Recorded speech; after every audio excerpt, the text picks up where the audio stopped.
Hey there guys, how's it going on? I was just going to do another book review here real quick on one of my favorite trilogy series in the world of Brandon Sanderson. And actually this series is the series that won him the job for finishing I think Miss Harriet Dugall, the widow of the late Robert Jordan, read this series, and she said this is the guy that could finish her late husband's Wheel of Time series. This is the series that Brandon Sanderson wrote that got him the job to do it, and it's called the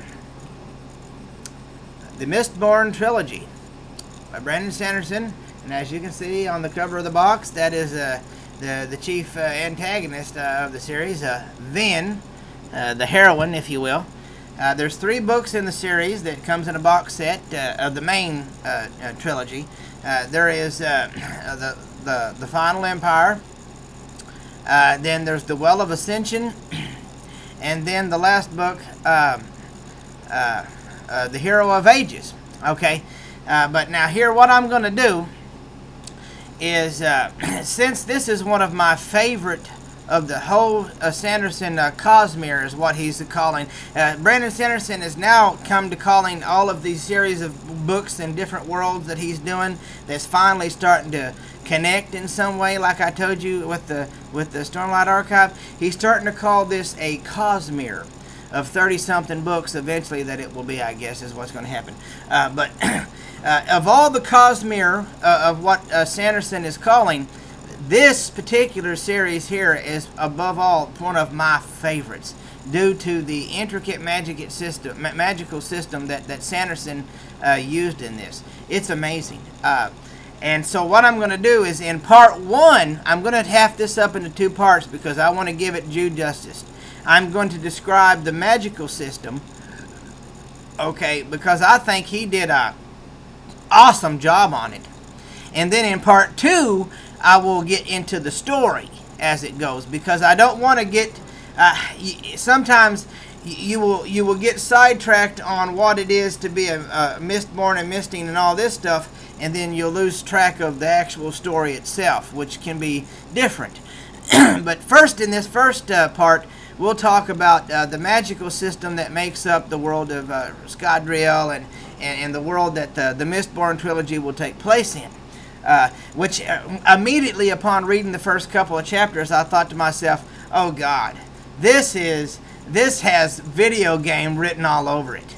And it come to find out they held off on it to debut with PlayStation 4 and the Xbox One, and in 2015 there will be Mistborn Birthright, where you can play as a Mistborn character. And it's going to be one awesome game. And after I get through with these, this part 1 and part 2, you'll see why. You will run out to buy it. It's that good. So let's kind of get into the magic. Now this one's just going to be about the magical system of this world. And then part 2, I'll get into the story arc of the 3 books, which I think you're going to like. So here's what we do. In this world, which Sanderson, once again, I appreciated this fact that he took the time to not only just just most authors just chart out a little old magical system and it, it's okay, well, it may work and it may not, but me kind of being a Star Trek fan, you gotta love old Spock. I kind of try to weigh things in a logical manner. It's like, well, if the magic does this, well then wait a minute, the laws of physics on our universe would state that for every action this way, there has to be an occurrence this way. Well, Sanderson did this perfectly when developing this particular system. I mean, he was perfect for the Wheel of Time to finish it as far as magical systems and stuff goes, because there's no flaws in it. For each action that has occurred for this ability, there has to be an equal law, and I'll get into why. Okay, now at the start of the series, now as the series goes along, there will be other metals that are added to this and other abilities that we will eventually find, but that will get on into the story part of it, okay? And I don't want to give out any spoilers. But what we'll do at the start of the series, there are 8 known metals. Okay, and people on this particular planet are known as they have these particular abilities among the Ska, which is kind of like the common folk, or the people that are thought of to be kind of, you know, lesser than the high society, you know, or the highbrow people. The Ska are the lower ones, the you know, the working class, the poor. And then there's the Mistings and the Mistborn, which is a big difference. Now, Mistings have the ability to do one particular ability. Now, what the deal is they carry little veils around their neck, and in this particular world, these different they carry a series of metals, and there's, like I said, there's going to be 8 particular metals that are carried in these little veils, or whichever one that they can use. Now, after ingesting the particular metal, then it would give the ingester a certain ability for a specific amount of time until that metal burns out. They ingest the metal, and then they can hold it inside of them for a while, and then they can, when they choose to, burn it until it burns up. And then while they're burning it, then they have the ability, if they're a misting, to do whatever that metal gives them the power to do, if they can do so. Okay. Now, keep in mind, if they're a misting, they can only do one thing. Okay. But now a Mistborn can do all 8. Now, at this time, at the start of the series, Mistborns are very rare. Okay. But we have lots of mistings. Okay. So, anyways, let's get down to the metals here real quick. Okay. Iron is the first metal. Now, iron gives the person the ability to pull on metal. You know, to pull metallic objects towards themselves while they're burning it. Those people are called lurchers. Okay. Because usually they use it to pull themselves towards things, and it looks like they're slinging themselves towards things. Okay. Now, the next metal is steel. Now, the person burning steel, they're able to push on things, and you'll see them, you know, a lot of them will pick up coins, and they'll push the coins at people to fight and things like that. Like I said, it's a perfect video game. These people are called coin shots, and even in part of the series, you'll see one of the main characters, especially in the first book, named Kelser. He's able to to be able to drop coins along the way from a bag, and by pushing off of them, he's able to make it seem as though he is keeping himself afloat. It's making it look as though he's flying, even though physically you cannot fly. That is one thing that is evident throughout the series, is there is not the ability to fly, even though it looks like you can due to the abilities, if one masters them. But like I said, you could tell where this would make a freaking awesome video game. But what I said, once again, Sanderson kind of took the time to take the intricacies.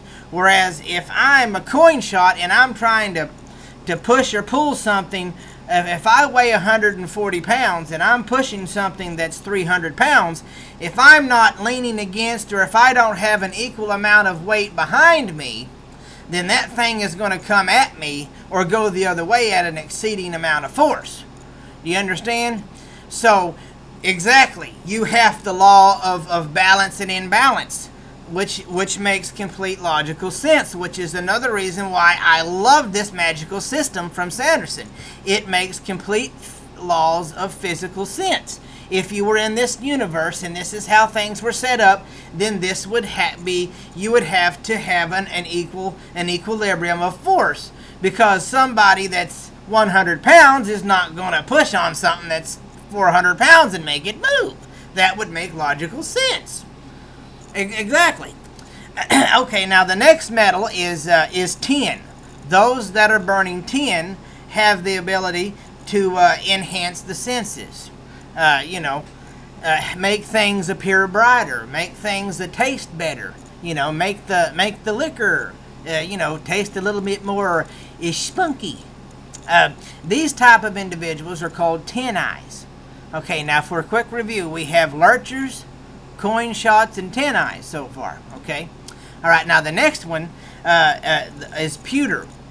Those burning pewter have the ability to enhance physical abilities, such as for a certain period of time while they're burning the metal, they're able to either run faster, be quicker in battle, or even be stronger than a person.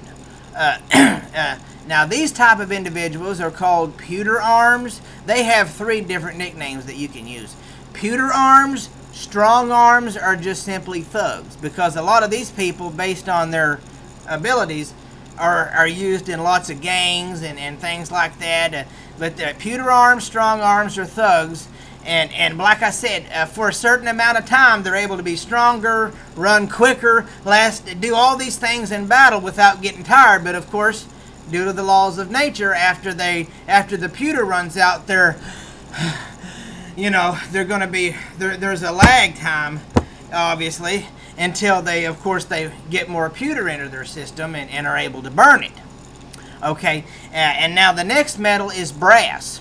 Okay, now brass, people burning brass have the ability to soothe emotions. Whereas if people are real angry and stuff, people burning brass have the ability to they burn brass and they can soothe them a little bit, you know. They can kind of make them relaxed a little bit and a little bit more amiable, or as you could say, pliable. In other words, they can't really, now there's no mind control, but they can make people into more of a mood or a climate into where they can be influenced a little bit better by just they blow. It's a soothing and blowing on them a little bit in order to soothe them into a situation where they might be more amiable to agree. Now those people are called soothers. and now the next metal is zinc. Those mistings that can burn zinc are able to do the opposite. They can riot emotions. They're called, coincidentally, rioters. Now, these are the people that you want to send in there when you want to work people up to rally the troops, you know, to riot those emotions, and they're able to burn zinc and riot any positive emotions, but they're also able to riot some of the negative emotions too. It just depends on the individuals or the crowds, but to get it to going in a certain way is what's going on here. Sorry, my computer's doing background deal. But they do that. A lot of these people are orators, or they go in there to divide and conquer type of deal. And a lot of smart people will use the smoothers and the riders in conjunction. You know, so a lot of crews or gang type crews are use the riders and the soothers. It's good to have both of them on board that can, you know, burn the brass and the zinc. Okay, and now the next metal is copper, which is a great ability. Those mistings that can burn copper are able to hide allomantic abilities. Okay, now what we're doing, burning these different metals and having the ability to do all these different things is known as allomancy. Okay, so I want to get that out of the way now, because there's going to be other forms of this that we'll get into when I get into the story. But for sake of speed and time, we'll just stay with that right now. People burning copper are able to hide allomantic ability by burning copper. And these people are called smokers. And very lastly, very quick here, so that we can get back into the story later on, the last known metal at the start of the series is called bronze. Alright, and those burning bronze are able to reveal people that are nearby that are using allomantic abilities. So as if somebody's doing this or seeking, or if somebody's using steel or iron, or now they might not be able to tell what metal they're using or what they're doing, but a person that is burning bronze is called a seeker. And if he's burning bronze, he can tell if there's somebody nearby that is using allomancy. And a lot of these times, those are used with some of these bad dudes that are hunting down mistings, which we'll get into when we get into the story in part 2. But like I said, I'll let you go with that. But I just wanted to real quickly get down the magical system in the first 8 metals and what they do and what they're called. Lurchers, coin shots, pewter arms, 10 eyes, soothers, riders, smokers, and seekers. I wanted to get those down for you so that when we go into the story, you won't be lost. So stay tuned for part 2, and then we can get into the actual story, which is also awesome. And I think you'll like it too. From my bookshelf to yours, keep on reading, people.